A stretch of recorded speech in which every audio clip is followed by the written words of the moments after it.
Sekjen PDI Perjuangan Hasto Kristianto menyebut ada algoritma yang sengaja digunakan untuk menghalangi perolehan suara Ganjar Pranowo Mahfud MD.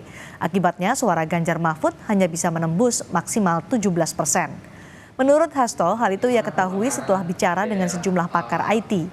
Dari hasil temuan pakar itu ditemukan gangguan siber dalam proses unggah form C1 hingga penjagalan pada data hitung cepat atau quick count. Untuk itu Hasto meminta perlu dilakukan audit forensik dan meta.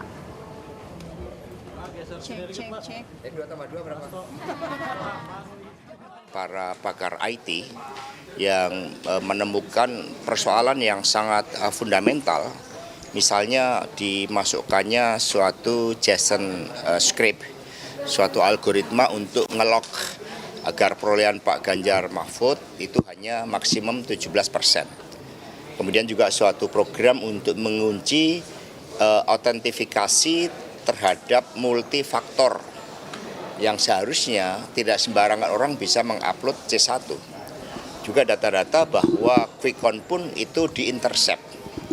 Nah, sehingga dari kejadian-kejadian seperti itu kami dalami dan ini memerlukan suatu audit forensik serta audit meta C1.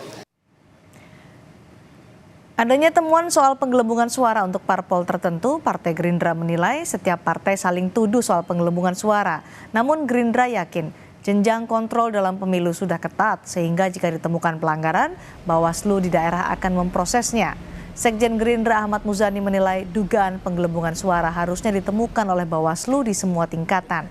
Bahkan menurutnya jika ada unsur pidana bisa diproses di sentra penegakan hukum terpadu. Sebelumnya Bawaslu menyatakan penggelembungan suara diduga tidak hanya menguntungkan PSI tapi partai lain. Bawaslu menegaskan akan menelusuri setiap laporan dugaan penggelembungan suara.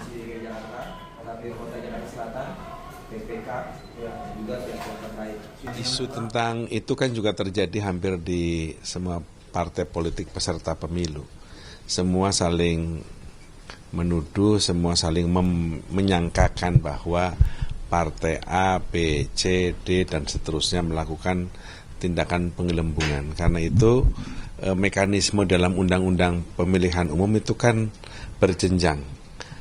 Ada KPU selaku lembaga penyelenggara pemilu, ada Bawaslu yang jenjangnya ada dari sejak kecamatan, kabupaten atau kota sampai provinsi, apalagi di pusat juga jelas ada. Dan setiap pelanggaran yang ada setiap dugaan pelanggaran yang ada di bawah mestinya sudah ditemukan oleh Bawaslu di semua tingkatan.